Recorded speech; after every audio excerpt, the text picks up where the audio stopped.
Thank you. Thank you for having us come out. We appreciate the opportunity for people to get to know our organization. Again, my name is Alex Perrin. I actually give you a little bit of background. I grew up in upstate New York, lived in Chicago during high school and college, and then moved to Michigan, lived in Michigan my entire adult life. I was a computer consultant, and then I was briefly a stay-at-home dad for a little bit, and then ran a small business, and then as I was transitioning to become a teacher, and I was a teacher to finish up my career for about 20 years, and coached for about 50 years or 50 seasons in the meantime. So that's my background. I got involved in the Rank My Vote about 6 months ago, and it just really speaks to me. As I was kind of telling Karen earlier, our original movement was almost all of our volunteers were engineers. Engineers and math teachers. We of course have some political people involved with us, but for the most part, engineers like it because this system works. It's an improvement. It's a better system for voting. And so we're gonna go through it. We're gonna go through how it works. We're gonna go through a lot of things about it. But let me go ahead and get started. This is the debut of our new presentation that we spent a lot of time putting together, mostly me. So today we're going to talk about ranked choice voting, what it is, just give you the basics of how it works. We're going to talk about how RCV, ranked choice voting, so you see two sets of letters. RCV is ranked choice voting, it's the system of voting. RMV is the name of our organization, Rank My Vote. So we're going to talk about how RCV improves upon plurality. Plurality, which is a hard word to say, is the current system of voting. Basically, the most first place votes wins. We're going to talk about Rank My Vote's plan, our organization's plan for changing over to ranked choice voting, which includes a state constitutional amendment. And then we're going to talk about how you can get involved if you're interested, and then Q&A at the end. So before we get started, I thought it's kind of a fun exercise to ask everybody, what's the first word that comes to mind when you think of politics today? Noise. What's that? Noise? Complicated. Complicated. Anything else? Trash. Crash. Trash. Oh, trash. Yes, that's money. Money. Yes, that's the most positive word I've heard so far, and it's not very positive. It's a bad example. It's a bad example for the people. A bad example for the people. I have a friend of mine who would come to these, and he would say, I'd say, I'm looking for positive words. He'd say, it's exciting, like a horror movie. Is it not really positive? So, Pew Research did ask that question across America, and these are the words that people came up with. The bigger the circle, the more often people said that word. And notice that none of these are positive. There's one word up there that they can't even write the whole word out.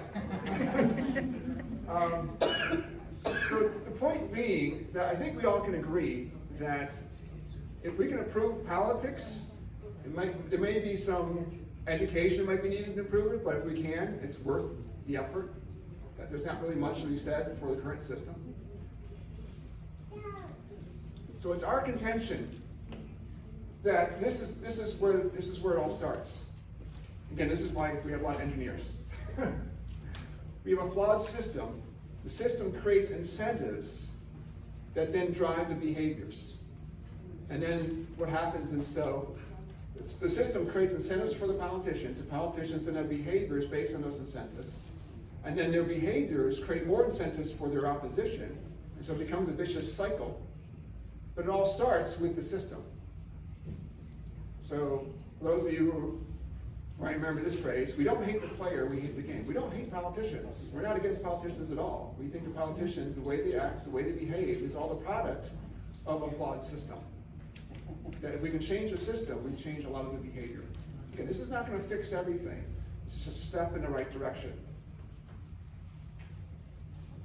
So plurality, again, which is again the most first place votes, we think it's broken. It splits majorities. It creates polarization, divisiveness, and instability.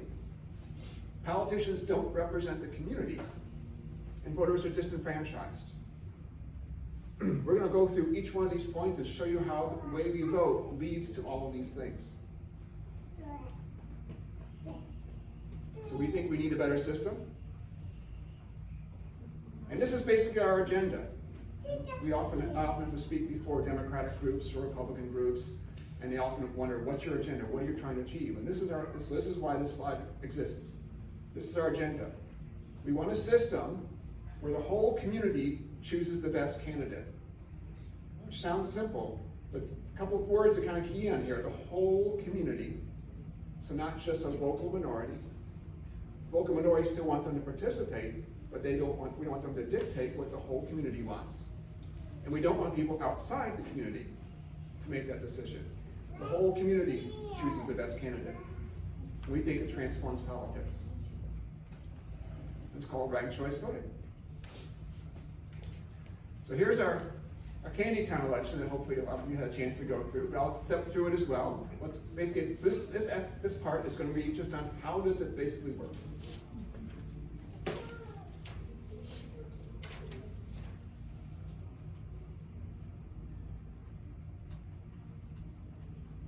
Sorry, take me a second. Okay, I have to stop presenting, I suppose.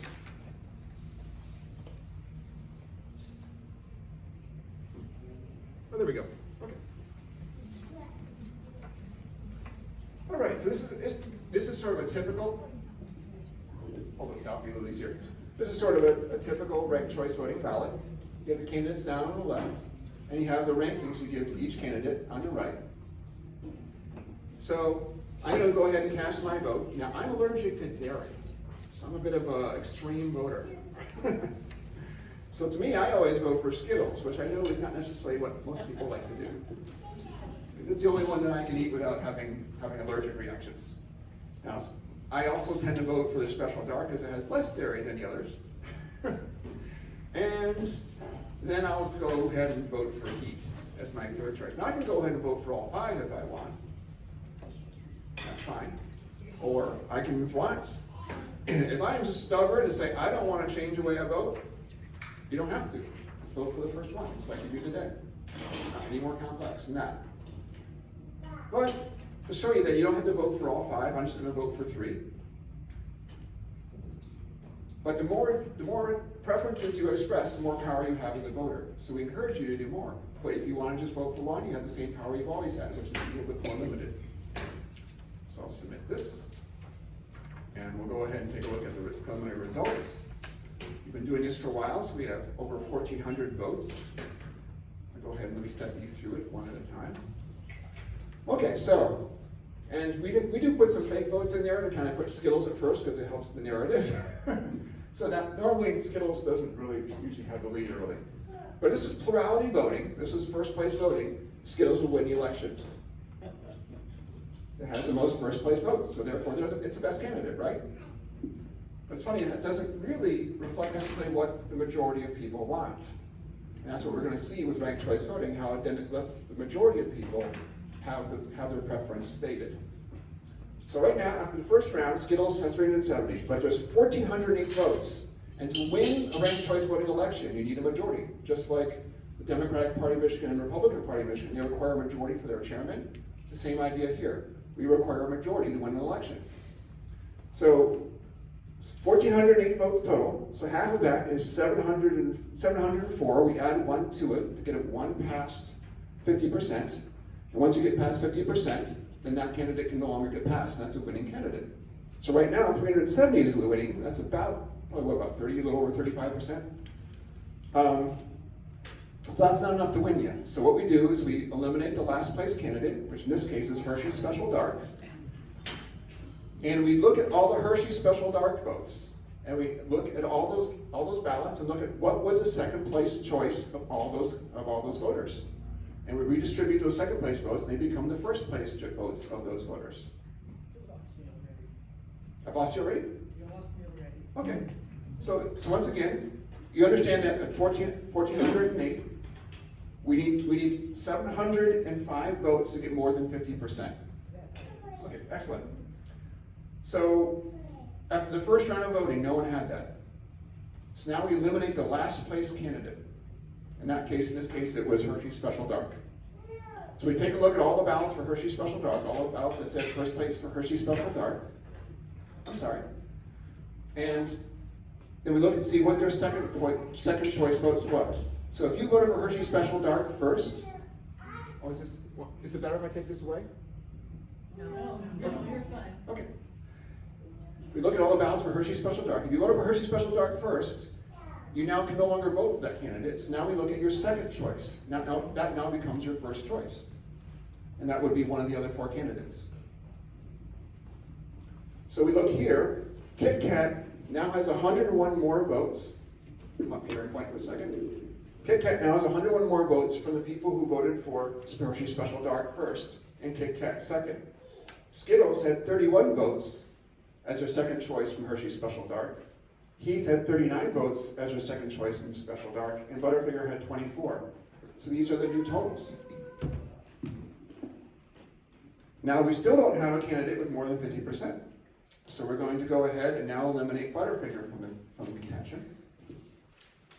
And this is the same process that the Democrats and Republican parties actually use in voting for their chairman. They don't do it with ranked choice voting, they do it with runoff voting. They just recast the ballot each time. So instead of doing it in 1 hour, they take 20 hours. Which doesn't make sense to me, but that's what they want, that's fine. So now, Butterfinger and Hershey Special Dark have been eliminated. So every ballot that had that as their top vote now goes to their third choice. In this case, again, Kit Kat and Skittles and Heath. Still don't have 50%. So repeat the process one more time. And Kit Kat now has more than 50%, and Kit Kat's the winner. Remember, after plurality, Skittles was the winner, but it kind of makes sense that most people who like candy bars prefer candy bars over Skittles. So the majority of the population voting would prefer a candy bar winning over Skittles winning. And that's what ranked choice voting gets you. Ranked choice voting guarantees that a majority wins the election. That's all it does. So does everyone have a basic understanding of how ranked choice voting works?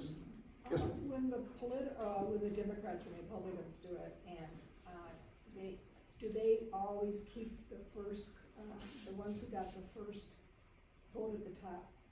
I mean, the most at the top. Yeah, no, I've not participated directly, so I've had to read about it. But yeah, they basically follow the same process, but they just, instead of doing it all in one ballot, they instead recast, everybody re-votes. So people can change their minds over the course of time. So that is a slight difference. Okay. Mm-hmm. But you understand, it's the basic same process though. Yeah. Most of the time it's just going to be people going to second choices. Do we have 4 different elections then, or what? No, one ballot does the whole thing. Who does that? The machines, the computer. Yeah, the machines still do it. Yeah. The machines do it, but you can also do it by hand. Hand counts also work. It's harder. It's a little more complicated, but it takes the same amount of time. The people doing counts for vote counts, these are the hard part is not doing the counting, even with ranked choice voting. The hard part is passing all the audits. That exists no matter what voting system you have. My understanding is the machines are already set up to do this, is that correct? They'd have to have a software upgrade. We're kind of getting a far field here. We'll get to Q&A later, so that's a question we'll get to later. But yes, there's software already out there. We're already running it in a lot of places, and we'll go over that later. So we'll get to that. We'll get to the end. You can hold that question to the end. It's not a question, it's just a comment. For me, it means I'm gonna vote for the people I could represent me. So if the last 2 are out of bounds, I'm not voting for the last 2. Yep, and that's a very common way of voting, for sure. Let me go ahead and move on, because we're going to have lots of Q&A later. Unless you have a question specifically how it works. Oh, okay, how it works. So if I did not vote, if I voted for dark chocolate, if I voted for dark chocolate as my second to the last choice. Sure. I mean, it seems like I could be knocked out if the last choice, I'm getting this wrong. But say I voted for. If you had Kit Kat or Skittles at all, Yeah. that would be the vote that stays. It doesn't get eliminated unless the candidate gets eliminated. Is that what you're getting at? So you would, okay, say I voted for Skittles first and dark chocolate second, and they both got eliminated. So now my third choice, you would use my third choice on those. But what happened if I voted for all Skittles all the way across? I'm trying to think this out. Oh, we've actually seen ballots of people do that, but only when it matters that it points the first choice. The rest just get ignored. Then I'm out of, so then does it recalculate the number because I no longer, my vote won't count at all? Because Like if you voted for only Just- special dark, yeah, I just. and then it was eliminated, then your ballot would be taken out. But when you do the halfway mark. The halfway mark would would also it go down. subtract? Okay. That's why we keep track of what's called exhausted ballots. Okay, Under the current election, your ballot's almost always exhausted, or so many ballots are exhausted, but we don't keep track of it because it doesn't matter for the totals. right. But under ranked choice voting, since it matters for the totals, we keep track of the exhausted ballots. So some people perceive that as a negative, but it's just the nature of the way you count, that's all. All right. Okay, let's go ahead and move on. Does this work? Nope, I have to go back to presenting.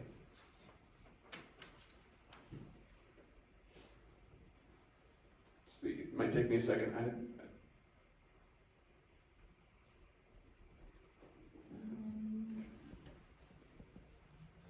There we go, okay. Now we're going to talk about what the after effects are of this voting system, how it changes the nature of politics in the elections.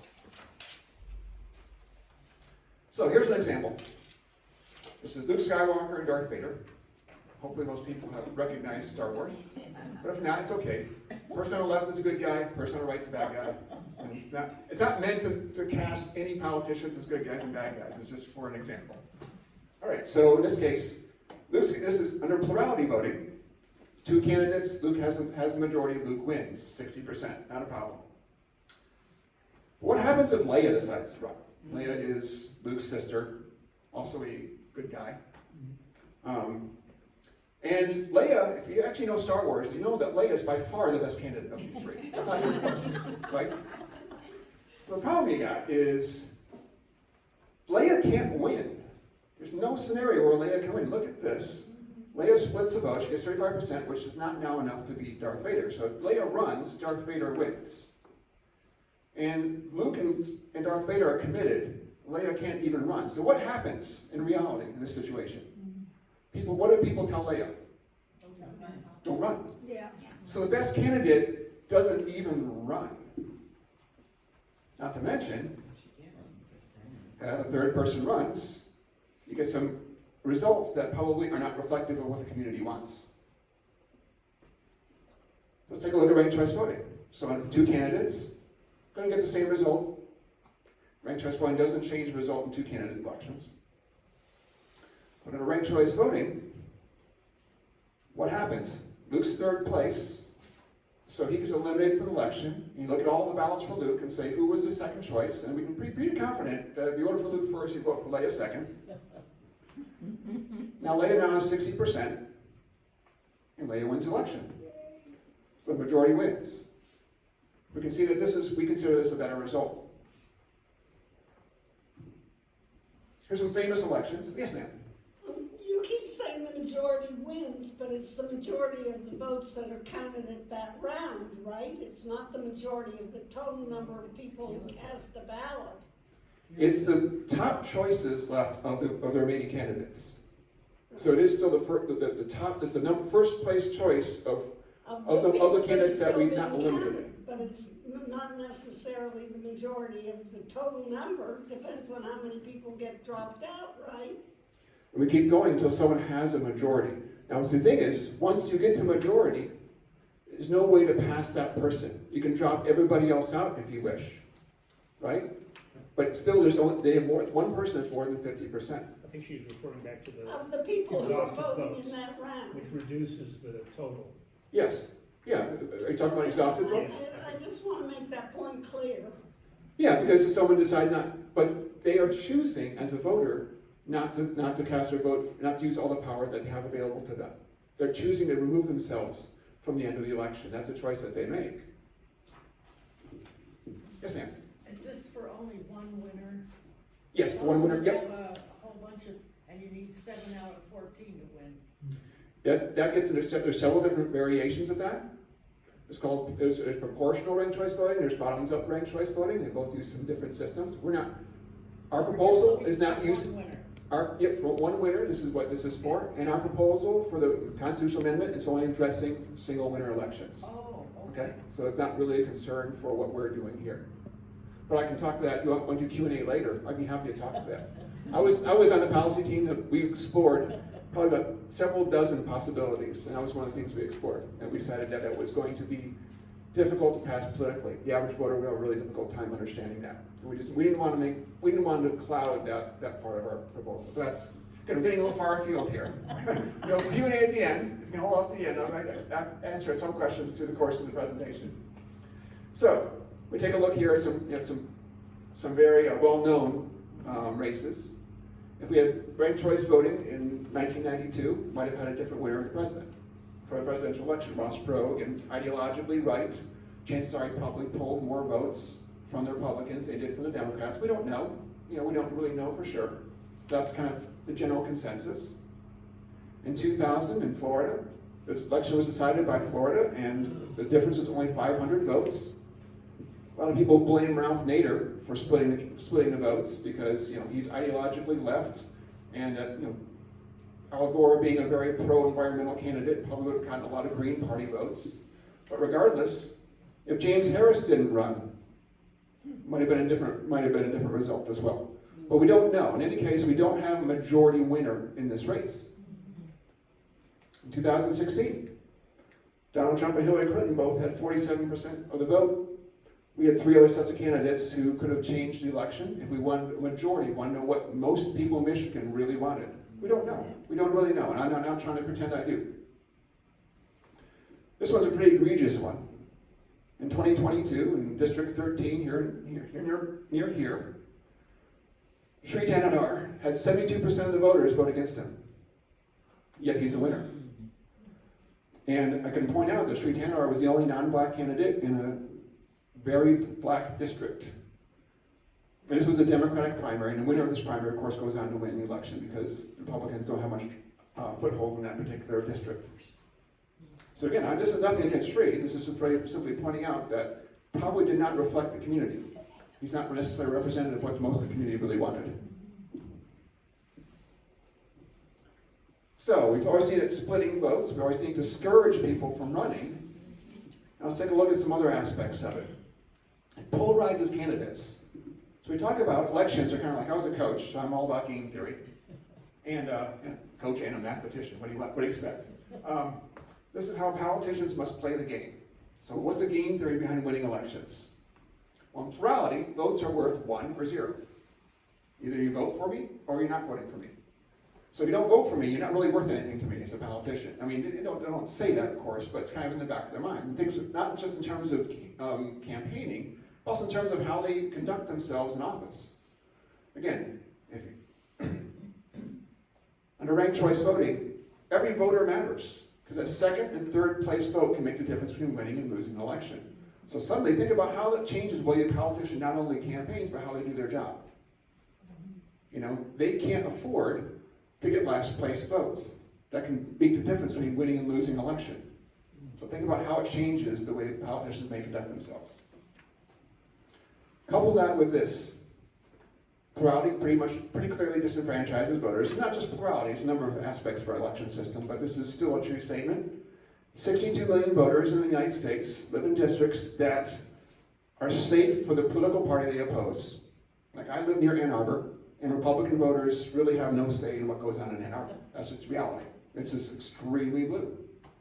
So they are one of the 62 million people whose votes, how much impact do they have in the election again?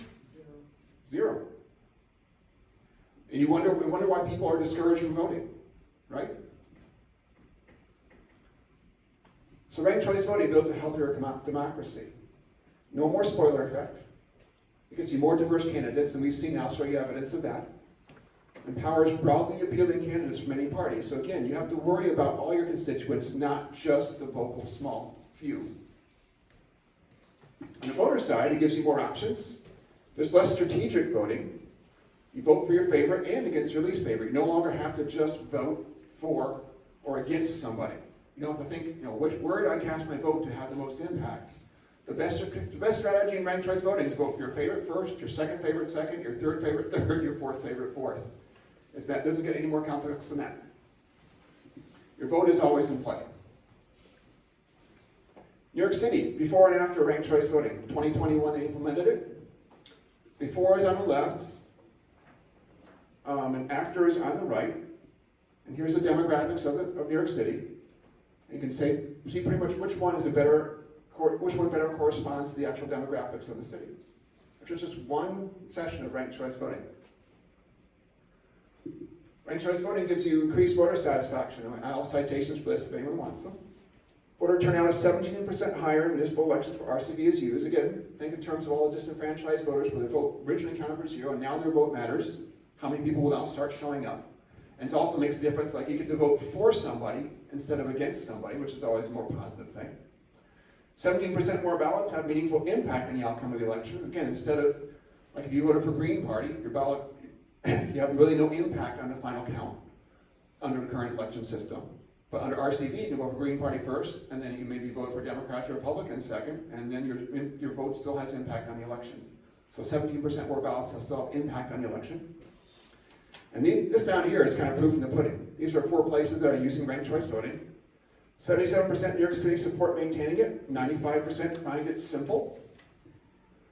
94% of Utah voters satisfy the RCV. 82% found it easy. And what's interesting, Utah's now had a few elections with it, and the numbers keep going up. As you get used to it, it just becomes easier and they like it better.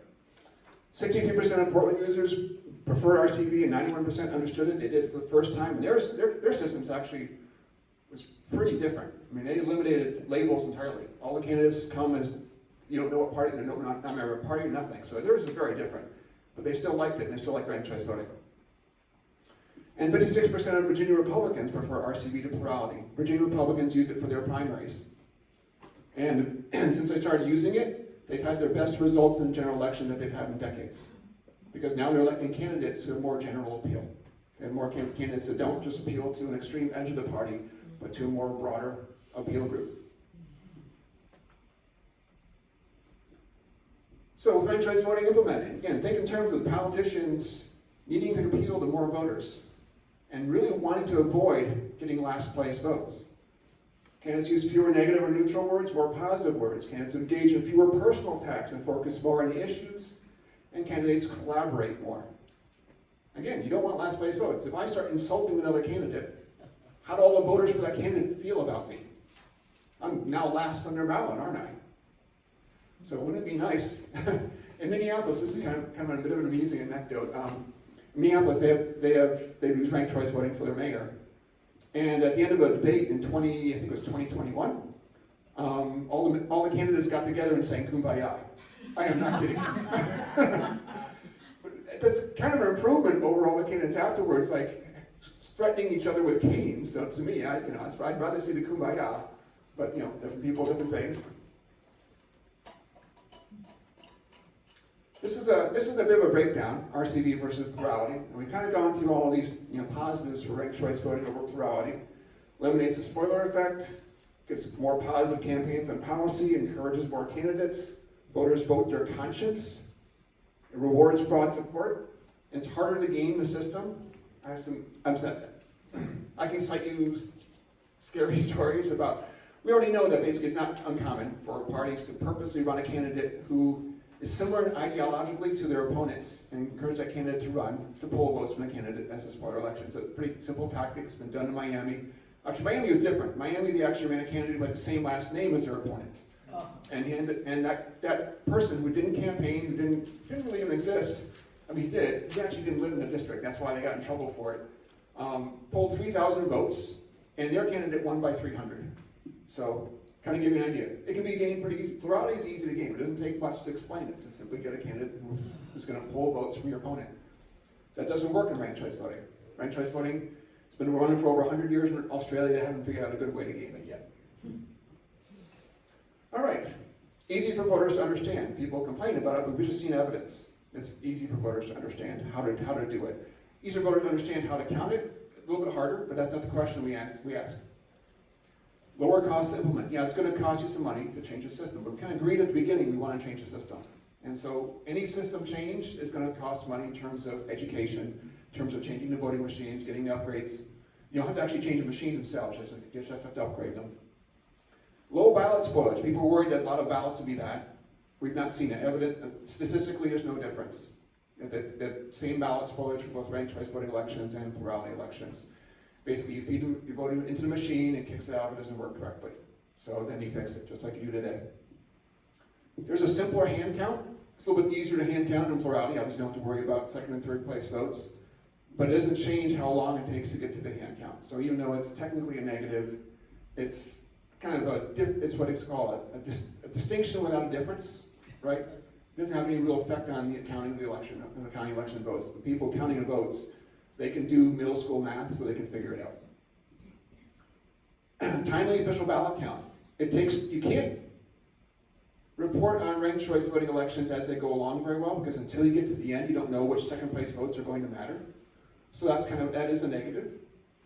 But at the end, no official ballot count happens until all the ballots are in. And once all the ballots are in, bang, you have the totals for everything. You have the totals for ranked choice voting. So it doesn't take any longer to get the official ballot count. But yeah, easier to project winners. A little bit easier in a plurality because all you worry is about the first place votes. So that's something you just get used to. One thing I want to point out is that all the positives are permanent. All the negatives pretty much go away once the education is popular. Once the populace gets educated. Makes more sense thinking in that order. So here's the current status of ranked choice voting in the United States. Statewide use in Maine and Alaska. Alaska just defended yet against another repeal effort, but honestly, a lot of Alaska had both open primaries and ranked choice voting, so theirs is a pretty complex system. 13 million voters in 60 jurisdictions currently use ranked choice voting. 5 new cities, Washington, D.C., Oak Park, Peoria, Illinois, Bloomington, Minnesota, and Richmond, California all enacted it in this past election. Our speed did fall short in 4 states this past election. And so you might wonder, like, why do we think of being successful here? And there's a few reasons. But fundamentally, if you look at those 4 states, they all did it during the presidential election year. There was a lack of voter education because it was done kind of a bit last second, tried to ram it through. And there were top-down campaigns funded by big donors. In Michigan, we're going to be doing during midterm year. During a presidential election year, as we learned in Michigan, for any ballot measure, it's going to really be, you're going to be at the whims of whatever's going on in the presidential election. Midterm years, we get down to the real voters. We have extensive voter outreach and grassroots campaigning. I mean, don't get me wrong, if we had a billionaire wanting to give us a lot of money, we'd probably take it, but we don't. So it's just a bunch of people like me. I'm your neighbor. I've never done this kind of thing before. I'm not getting paid anything. That's pretty much our entire staff. But to quickly explain kind of what goes on here too, the purple states are ones that have it in cities. The blue states are the ones that have runoff voting. And so they give ranked choice voting ballots to all the people who have legitimate reason for not being able to come back to a second election for their runoff election. So basically overseas voters and military. So they actually give ranked choice voting ballots out to those people. If you guys remember, Georgia had a runoff for its Senate seat a few years ago. And so they spent $40 million to find something out that they could have found out with $1 of ranked choice voting. And that would have paid for our entire education of the state in ranked choice voting 10 times over. And would have found out a lot earlier. And it would have found out a lot earlier. And people wouldn't have to come back and vote again. But, different systems for different people. So what's going on in Michigan? Why are we green? Because we have actually 5 cities that voted to have ranked choice voting. And we have an amendment in our Constitution, the Home City Rule Act, which says that cities are allowed to say what kind of system they can use. But there is ballot language that says the ranked choice voting ballots don't meet the ballot language criteria.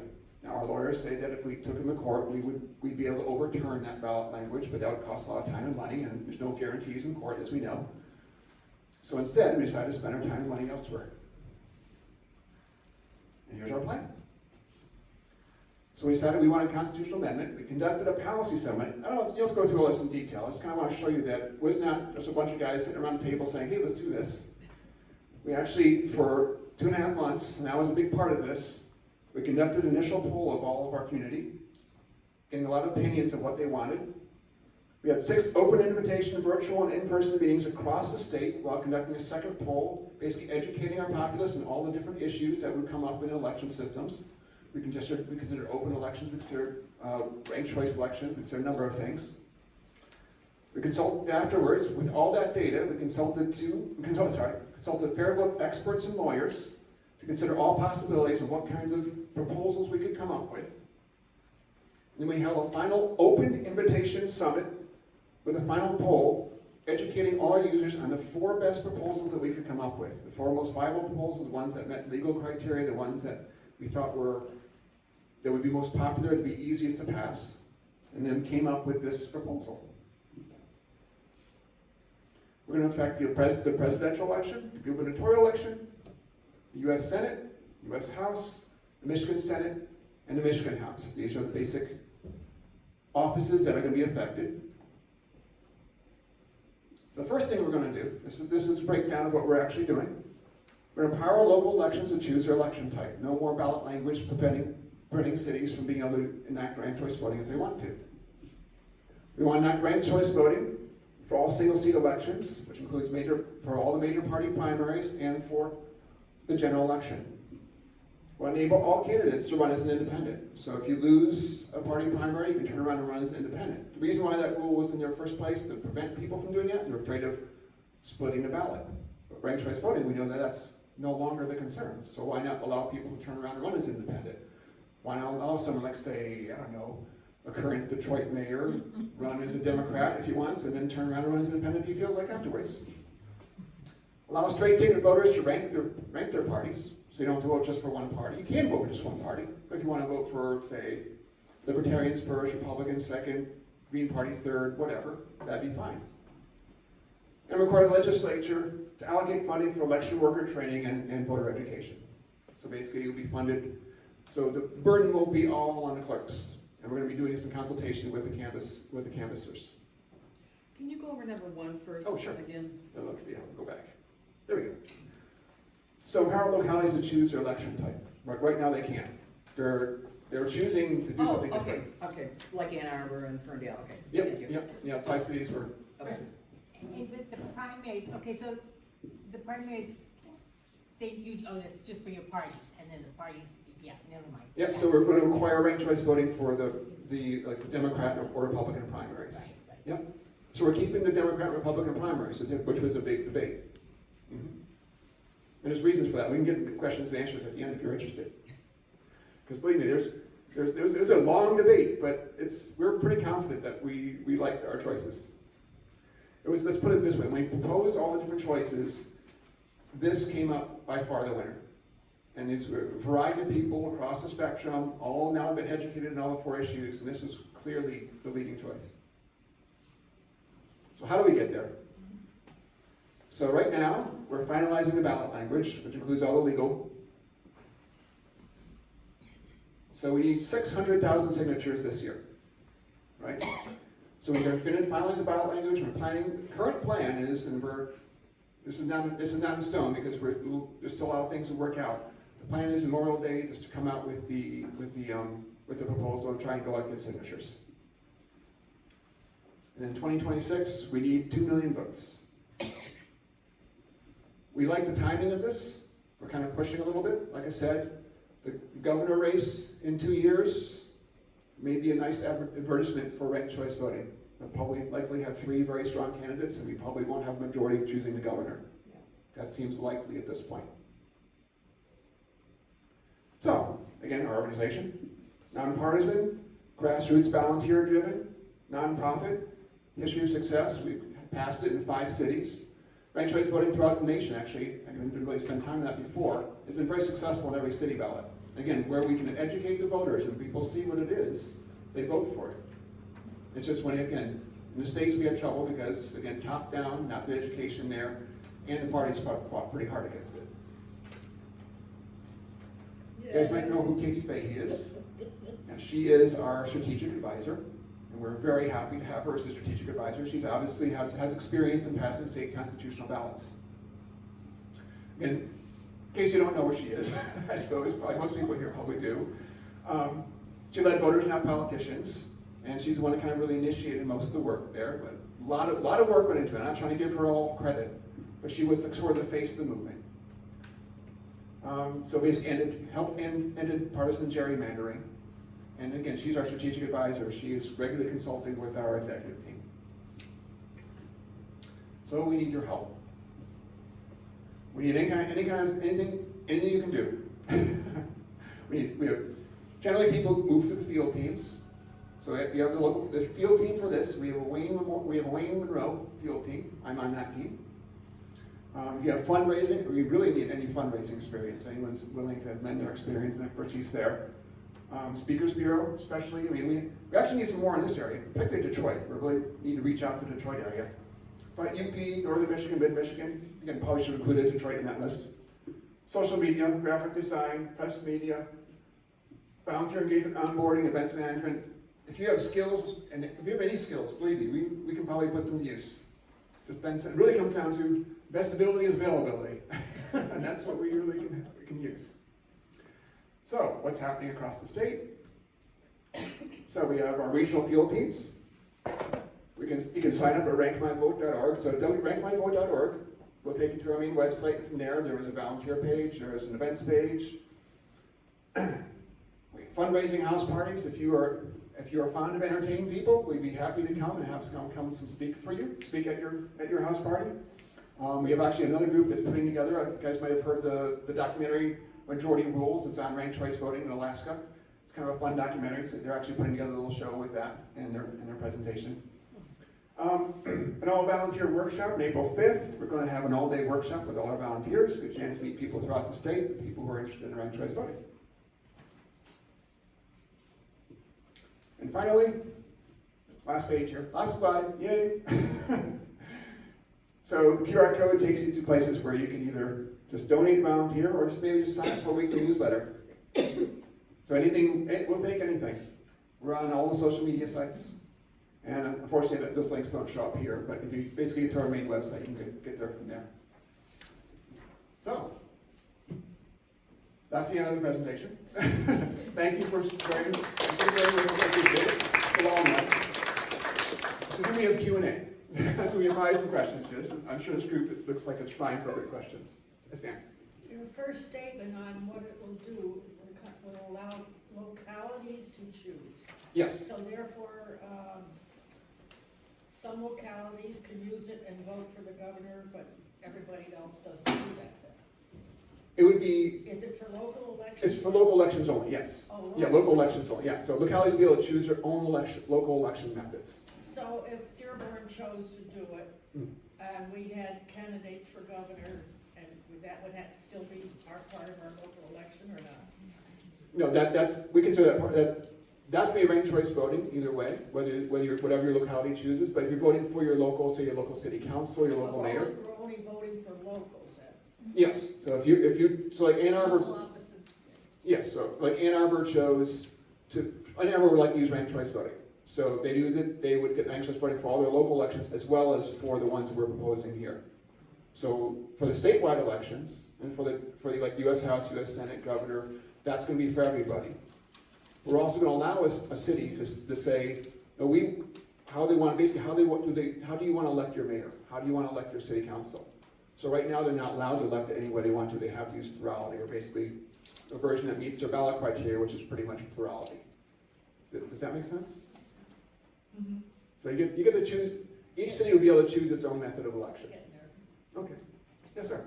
Does that include other methods besides plurality and ranked choice vote for local Yes. elections? Yes. We can get in the weeds at some point, but we're going to bore everybody. I can talk to you about approval voting and star voting, but I'll just say that I'm not a fan of those particular methods. I'm a fan of alternate methods, but that's a whole other can of worms. But everybody else would go to sleep. But you and I might have a nice conversation. They could do sortition if they want to, right? Yeah, you could draw straws. Yeah, Because exactly. okay, we have 5 people here. Everybody draws straws. You can go on. Well, you're mayor today, right? Yeah, you could do that if you wanted to. I mean, we're probably not the best method, but I'm making fun of other methods. But there's other valid methods. But ranked choice voting is one reason why behind it is because it has the most data behind it. Yes, ma'am. So then to get like county elections, we would also vote to which way the county was to vote. I mean, it could be we'd have 3 different ways to vote. I mean, when we voted, we'd vote, ranked choice for the state offices, but then we have the county, and that could be separate, a different way than what the city does, right? I don't think that. No, I think it's. Do all the cities have to agree then to do the same? That's a good question. I'm not sure. I can answer that question. I'll have to get back to you on that. Seriously, I'll follow up on that. I'm not sure exactly where localities where that line gets drawn. That's a good question. Townships also. Yeah, I think the township pretty much decides, and if the city falls within a township, then it has to follow that. But I'm not 100% sure on that. Ann Arbor, since it's such a big city, it pretty much takes up the entire area, so it's a little bit different. I don't know. I don't know the answer to that question. Sorry. It would seem to count the votes?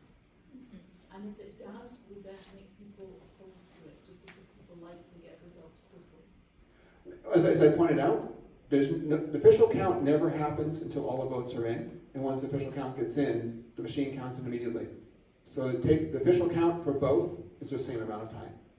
The only difference really being is that in a typical election, for only first place votes counting, like, hey, 5 precincts reported in candidate A is leading candidate B. That wouldn't make as much sense in a ranked choice voting election because you're also worried about second place votes, and that wouldn't be meaningful at that point. But at the same time, you think about it, yeah, 5 precincts reported and candidate A is leading, but candidate A is blue, and those are 5 blue precincts, and 20 red precincts haven't reported yet, so it still doesn't really mean anything. And it has no effect on the actual election itself. The official ballot count happens at the same time. Sounds like it'll make it more difficult for the news people to project. Yes, so to make news reporting has to change. Yeah. That would be a horrible thing, I know. We don't want election reform because we don't want to have to wait a couple more seconds to figure out the answer. No, I'm just kidding. No, It's that's, true, people that's, do want the results quickly, don't they? Oh yeah, but the official results happen at the same time. It's not slower for the official results. You can't turn official results with plurality election until all the votes are in. And once the votes are in, it just takes, the computer kicks it out and you're done. It doesn't take long to figure out. You just saw how long it took the mayoral election. Just boom, boom, boom, boom, boom. Yeah, it may feel longer because you're not getting the results as you go along, but the actual results don't occur at the same time. So that to me is the biggest negative. If we look at all the positives that we're bringing, I think that's the biggest negative. That's a pretty compelling case to me. But it's legit, you know. Sorry, what I think she was next. Yeah. Well, Yeah. what if all the blue states decide to go rank and all the red states decide not to? Would that have a big impact? I would say that, I mean, that's not really, what I want to say is that the more states that do it, the more likely it's going to happen. Utah actually has the most, and has the most support behind it. And Utah is typically a very red state. So if that is any thought process there. We saw Utah stats. It has the most cities doing it. They basically has sort of a pilot program going through, and it's been so overwhelmingly popular. They're extending the pilot program. And I would say that if all the states that require legislative interference into changing your election, Utah may have the best chance because it's become so popular there.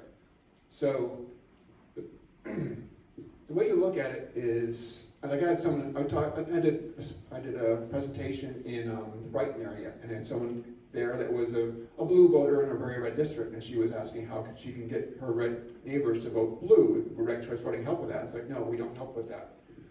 But what it does help help moderate the candidate that comes from your district.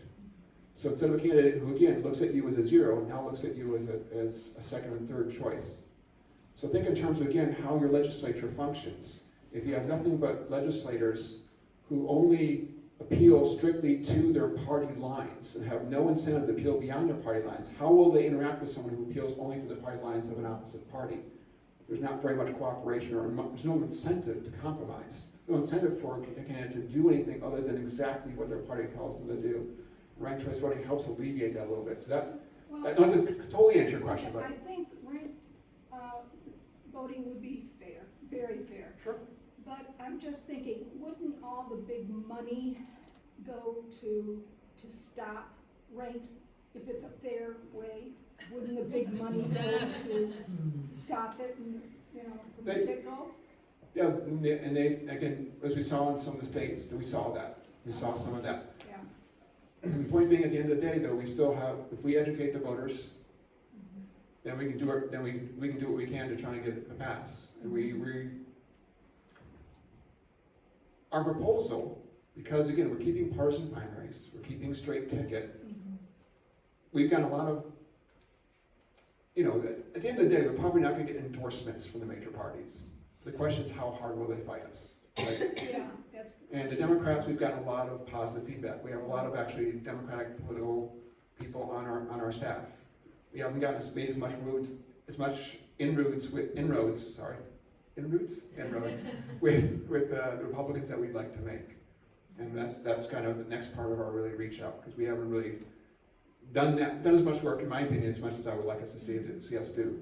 But yes, it's possible that they might fight us harder, but at the same time, like I said, they have their partisan primaries, they still have the straight ticket vote, and how hard they want to fight is kind of up to them, and we can only do our best to kind of educate everybody. As we've seen, every city that's wanted to do it has passed it. Because we've been able to educate entire cities worth of voters, and voters, once they see it, they want to vote for it. I mean, think about in terms of the anti-gerrymandering. Decent chance that some parties would fight against it harder, but it still passed pretty overwhelmingly because voters kind of recognize its strength. So that's the tactics that we're taking. So yeah, there's no guarantees. It's going to take some work, but to me, it's worth the effort. Yes, ma'am. So, you just said, that, many states voted for it overwhelmingly, but they were voting to allow Cities. individual cities. Yes, cities did. Cities did. So, I guess I was gonna ask you to explain a little bit more about why, the 5 cities in Michigan can't do it. You said something about home rule.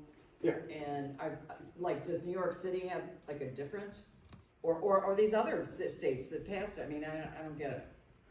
Every state constitution is different. Okay. So every state constitution has different sets of rules. I don't know New York's constitution well enough to know why New York City can do it and why these other cities are able to do it so easily. Why these other states are able to do it so easy within the cities. You do notice that there are a lot of states that are purposely passing anti-RCV things in their state legislatures to prevent the cities from being able to do it because they're recognizing that once the cities start doing it, then people start wanting it. So they're really kind of trying to inoculate their voters against it. It's kind of funny how they're afraid of the voters. I was kind of going back because I have some notes that speak a little bit to what happened in do you want to go back to that or not really? Okay, no, maybe not. Whatever. Sorry. Yes, ma'am. Okay, I'm trying to figure this out in my mind and listen at the same time, and I don't multitask. If we get rid of the electoral college, could it be possible that we don't have a majority win because nationwide, because not all the states adopt ranked choice voting? That's a more complex question that gets way beyond the scope of what we're doing. Okay. To be fair, I mean, I'm not the person that can answer that question as well as I'd like. But at the same time, we're not really affecting electoral college, or we're affecting electoral votes from Michigan. You have to win on a ranked choice ballot to get it, and then whoever wins it will get all of our electoral votes. We're not dividing them up like some other states do. We're just doing it. We're keeping that all in place. Winner gets all here in Michigan. Yes, But it and we're not could be changing that. in another states, that haven't adopted ranked choice voting. We could still have a president that is not the majority, right? But it's just not, Michigan gave the majority. Right. Yeah. Yes. Okay. Yes, All yeah. right. When you get to nationwide questions, it's a whole other set of issues, Got it. and I am not the expert there, so I'm probably not the best person to answer those. Okay. So, if we don't have a constitutional amendment to pass, can locals still choose ranked voice voting? Could Dearborn decide, after they heard all this wonderful thing about it, but the thing doesn't pass, can they still choose ranked choice voting? No, not right now, because right now those 5 cities that pass it, they have actually said, we think it's wonderful, we want to pass it, and they're not being allowed to because of the ballot language. We probably would then, I'm saying probably, I don't know for sure, we haven't debated this. We probably would take them to court, and again, our lawyers do advise us that we would win that court battle. So the states that have it have made some laws that would allow them to do that. Yes, their constitutions So you allow have to it. have a law to do it. Yes, right now, again, ballot language within the Constitution is saying that they can't use a ranked choice ballot. Even though the Home State Rule Act says that you're supposed to be able to use whatever method you want to. Again, our lawyers say that the Home State Rule Act should take precedence, basically. It's a little more complex than that, and I'm not a lawyer, but that's the basic gist of it. Well, is it actually, excuse my ignorance, is it actually in the Constitution that you can't use ranked choice voting? The ballot, I'm gonna go back to my notes in this one, so I don't want to give you guys. Yeah. I should anticipate this, you guys are really politically educated. Well, to me, it doesn't make sense that, It's the ballot, the That way the would be ballots are the- allowed to be laid out. Let's see if I Oh, can okay. find it.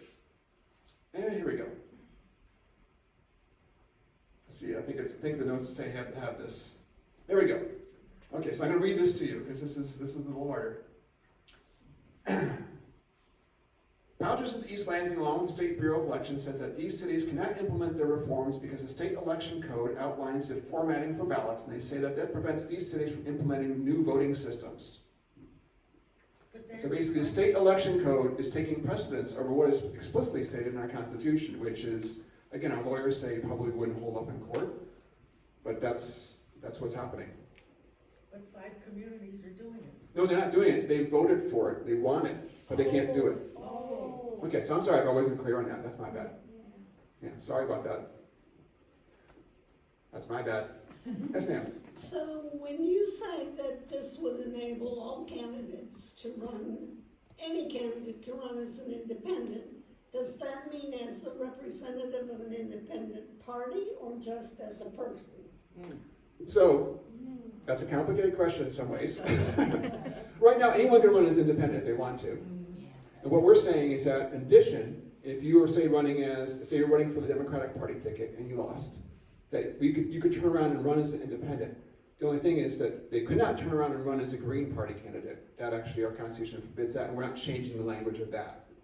So that would be that would be a difference. But at the same time, by that point, it's really late in the process. So someone turning around and running as another party candidate it would be pretty unlikely in terms of timing. But yeah, we're not going to allow someone, if they want to, turn around and run as independent. We don't anticipate that happening very much. If you think about it, they're kind of almost shunning their own party, and they'd probably be burning a lot of bridges. So we don't expect it a lot. Well, We we think have a governor candidate doing that. Yeah, or I call it the Lisa Murkowski rule. I was gonna ask you about that, Yeah, and as you're familiar with Lisa Murkowski, she was primaried in Alaska. Alaska has only one, actually it's for Senate, I think, wasn't it? Yes, for Senate. And so they said that she couldn't turn around and run again because she lost in her partisan primary, but that she could run as a write-in. And she won a Senate race, a statewide Senate race as a write-in candidate, which is just beyond insane.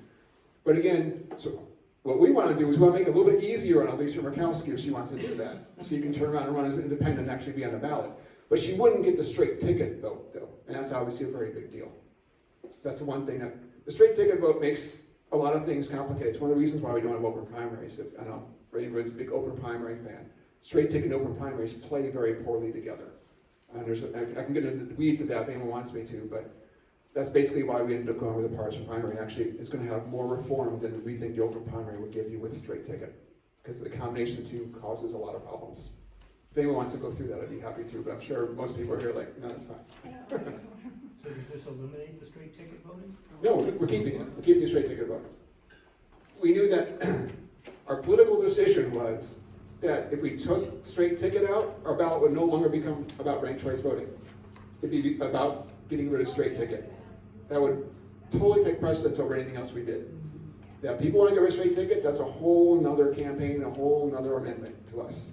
So we decided we're not going to do that. We want to be about ranked choice voting, now about straight ticket. Sorry. Oh, keep going, that's great.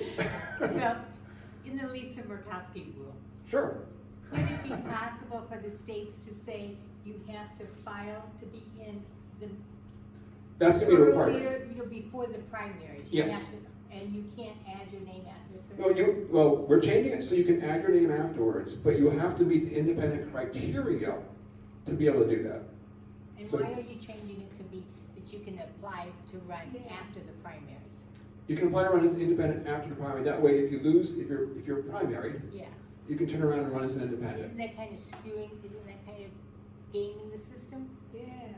Not You don't really. think that's gaming? So again, ranked choice voting, people can still express their preferences. The reason the rule is in there right now is because, like, let's say 2 Democrats are running and one gets primaried. If the second Democrat turns around and runs in the general election, the 2 Democrats will split the vote and then pretty much guaranteeing the Democrat wouldn't win, right? That's one of the reasons for the rule in the first place. But we're doing ranked choice voting.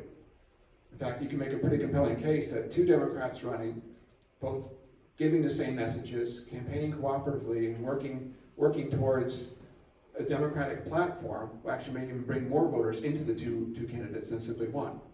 But regardless, they won't split the vote because it's ranked choice voting. So people could vote for one first and the other one second. And again, the one who wins the primary gets a straight ticket. That's a tremendous advantage in Michigan. Something like 50% of voters vote straight tickets. What I've heard. I don't know that for a fact, but it's a large percentage. So you said something about they have to meet the criteria of being an independent. So did you want to amplify that? Oh, sure. Like to get into partisan primary, the bar is very low. It's like you can spend $200 and get into partisan primary, or you need a very low number of ballot signatures. It's one or the other. But to get in as independent, you have to get a higher number of ballot signatures to get in as an independent. So, because one of the reasons is because you're getting straight to the general election as opposed to going through a primary first. That's one of the reasons why the standard's higher. So for our proposal, if you want to turn around and run as independent, you have had to meet the higher standard in the first place. So you're kind of telegraphing to the party that you're considering it if you're doing it, but at the same time, leaves the option open, especially, like I said, Lisa Murkowski, she probably anticipated that they'd probably try and primary her, so she probably would have anticipated that and gotten the signatures ahead of time. So two people are running for the Dems. Mm-hmm. Susie's running against Ron, and Ron wins. And then Susie, are you saying she would have had to do something before the primary? Yes, when she registered, she would have had to register as meeting the independent criteria, not the as meeting Democrat the criteria, but she's still a Democrat. And when she got in the ballot, she'd be listed as an independent. Well, of course, in the regular election. Yes, Yeah, yes, of course. yeah. But she has to do something about that before she runs. Prior to the primary.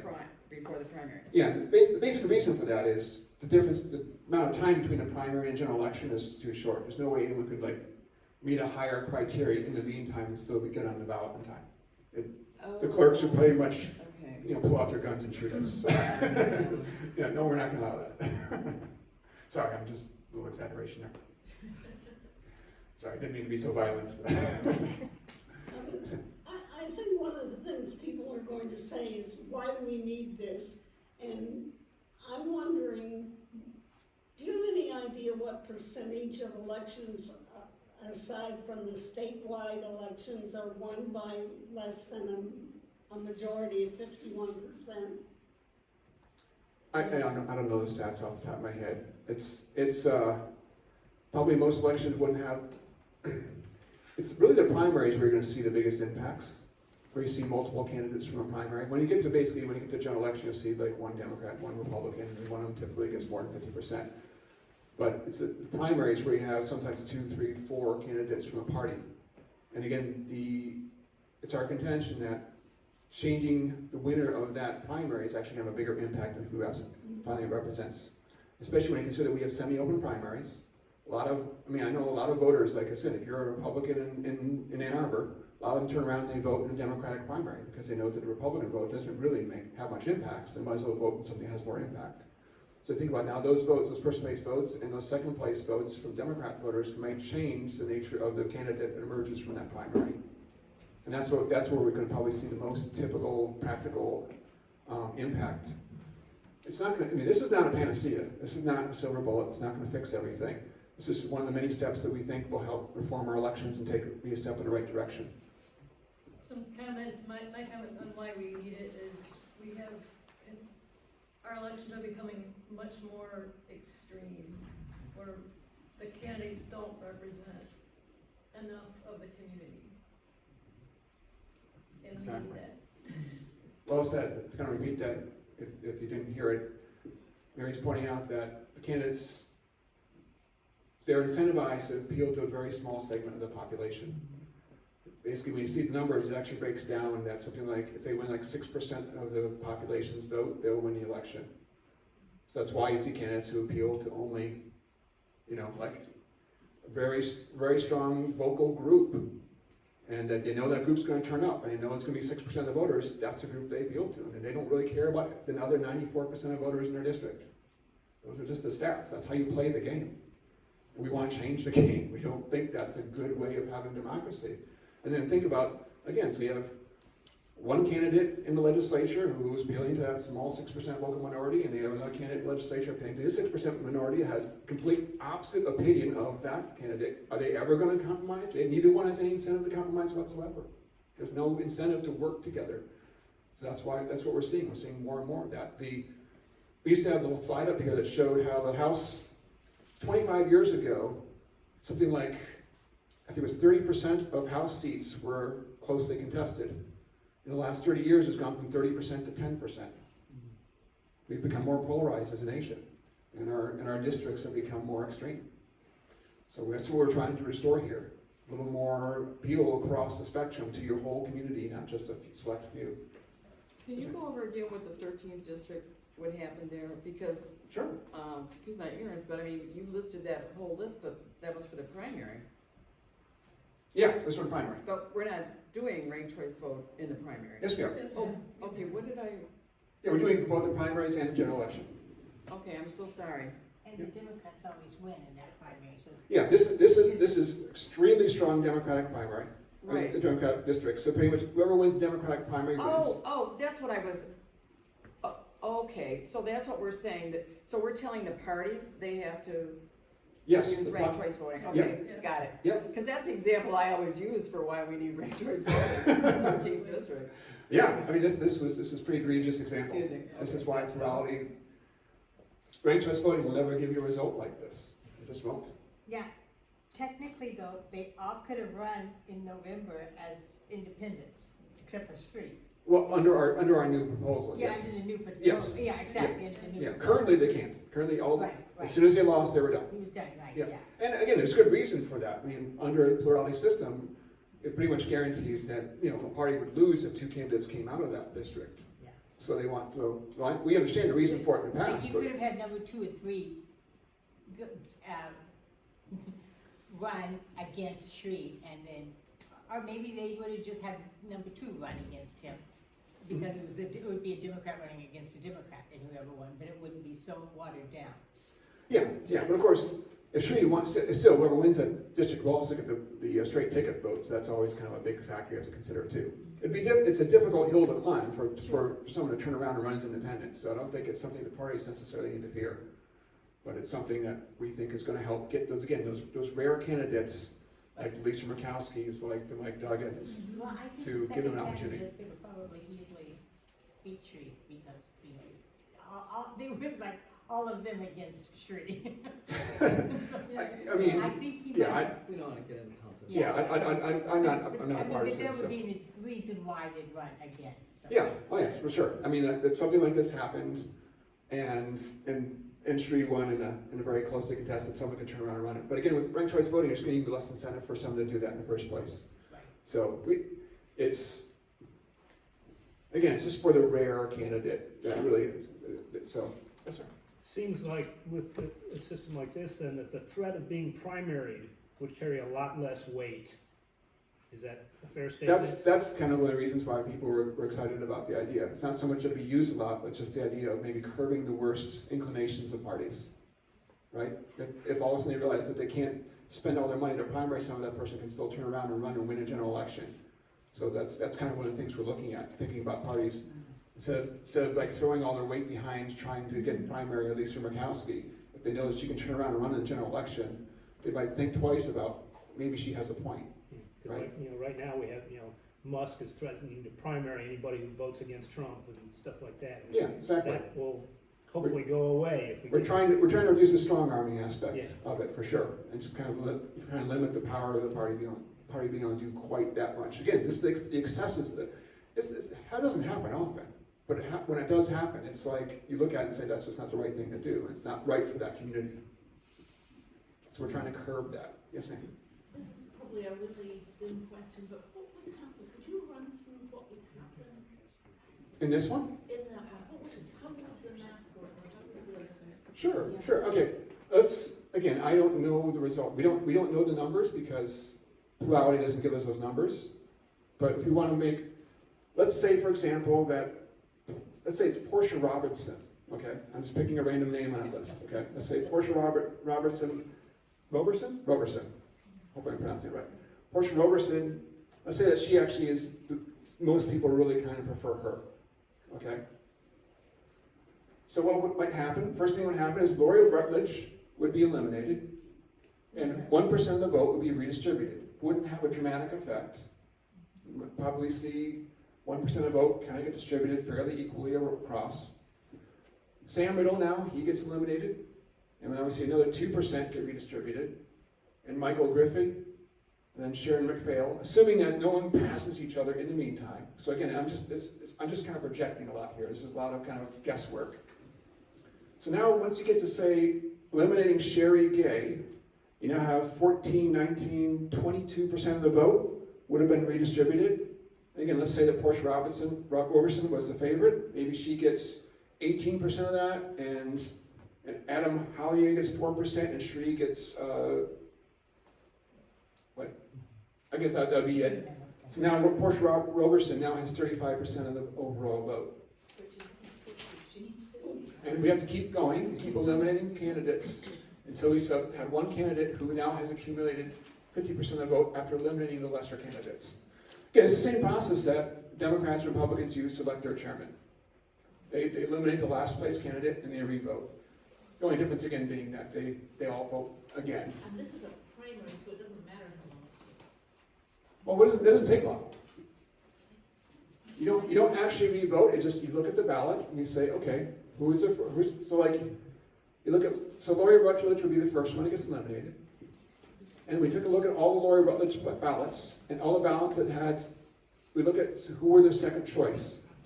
And so their second choice, say all Lori's, say Lori and Portia were best friends, okay? And so everybody voted for Lori, voted for Portia next. We eliminate Lori's ballots. We look at all the ballots that voted Lori first. We saw they all voted for Portia second. So Portia's total would go from 17 to 18. So the way you're explaining it is, all those choices are in the ballot, and the system just automatically knows how to find all those choices. So it's gonna be a quick process. Just like we did with Candy. Yep, the It Candyland, doesn't take long, because everything's already listed in there. we already have it on the ballot. We don't have to go back and re-vote. We don't have to ask people to vote a second time because they've already told us ahead of time who their next choice would be if their candidate got eliminated. Does that make sense? Thank you. You're welcome. So the last person is 1%. Yes. So you got 1% of the vote, let's say it's 100 votes. But some of them are number ones and some are the number threes or whatever. It No, they're doesn't all have number to do ones. with rank. They're all number ones. That 1%, No. Oh. It doesn't have anything to do with rank. no, it has to I do, read, let's say she was ranked 4 times as number 1. no, so we're talking about 100 ballots grand total, or we're talking about 100 ballots for her? 100 for her. Yeah, And some of them are number 1s and some are number 5s and some are number no, they're all number ones. Yeah. Her 1% will represent all number 1 votes for her. So the next one is 2%, so it's 2 votes? Oh, so if you had 100 votes, so this was 100 votes total, is what you're saying?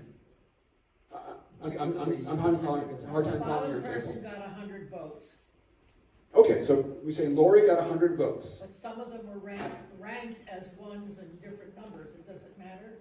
Her 100, every single vote, The ranking doesn't matter. every single one of these votes were number 1 ranks for Lori. In a plurality system, she's the first, Even though she's at the bottom. she's at the, yeah, and so she had, Yeah. so let's say The that, actual vote. let's say each percentage represented just one person. Let's say it was a really small election, okay, like it was a local, I don't know, local dog catcher. So he had 28 votes, he had 24, 17, 9, 8, 6, 5, 2, and 1. That's the first round. That's the first round. Now this is, again, so Lori had 1 vote, 1 first place vote. So we eliminate her first place vote, we take a look at that ballot and ask them, what did it say about the person who voted for her, who was their second choice? Like it says on the ballot, if we take a look at the ballot, right? You fill out who your top 5 choices are. So there might be Lori, they might have been Lori first, Portia second, Conyers third, I can't pronounce her last name, so we say McPhail fourth and Griffey fifth. That could have been one ballot. That ballot right now is being counted as her first choice, and that was this one. Where's it go? And so if she gets eliminated, we take a look at their second choice is Portia, which is what we're saying. So now that becomes their first choice. So now Portia now has 18%. She now has 18 votes, not 17 votes, because we've then gone to second choice of this person's vote. If they voted for Portia the second. Yeah, it's not a mathematical formula. It's strictly who is your top vote of the remaining contenders. That's what gets counted. That's the only thing that gets counted. Of the remaining contenders, who is your top vote? If somebody went to your website, would they find that little poll about the candy, so just show people how it works? Yeah, I don't think it's on our website. I'd be happy to, if someone Well, wants it just seems like yeah. something you might want, or something. Just people, you're on the Oh, website. we have, there's Other polls. There's little YouTube videos that take you through these Okay. things. There's a nice little YouTube video. Yeah. There's one on our main website. There's like one And you minute can't really video do that it Rolling with Stone YouTube put anyway. together. Okay. We have Fair Votes put together some. If you do a quick search on how to rank choice vote, it takes you through all that. So yeah, if my explanation didn't do it for you, maybe the little YouTube will do it for you. I think she's next. Go for it. Okay, I'm a psychologist, and we have a professional organization, the American Psychological Association, which has a big governance Sure. body, which consists of a representative of every state and territory, and then a representative of every division. So it's like, at the time I served, and I served for a number of years, about 120 people. And we used the HAIR system, which is essentially a single person ranked choice voting. Okay, I'm not familiar with that name, It's but used in Australia, and it was developed by the same person who developed the base of what you're describing. excellent. You rank your candidates.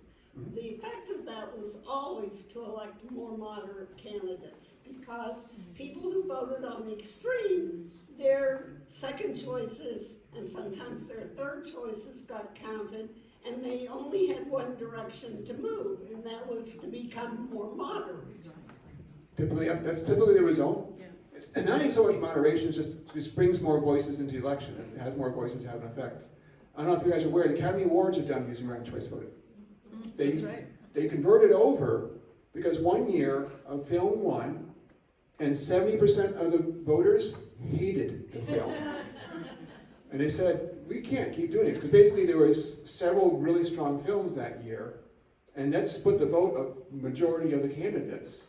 And so a film that, I'm not sure if this was it, I think it was a Shakespeare in Love year, where there was like 4 films that people look at some of the best films of all time, and Shakespeare in Love won over all of them, like Saving Private Ryan and Pulp Fiction and a couple others that just like, everybody looks at like legendary films. They didn't win the Academy Award, like Shakespeare in Love won it, because the good films all split the opinions of all pretty much the more educated population, and people who like rom-coms just voted for Shakespeare in Love, and it won. And so they said, we can't keep doing it this way, so they went to ranked choice voting. So they use ranked choice voting now, because they now have a majority winner. Yeah, we're way past time, so I apologize if I kept anyone here a lot longer than you wanted to be, But that's a good thing to tell people about the Yes. Academy Awards. yeah, it's a fun example.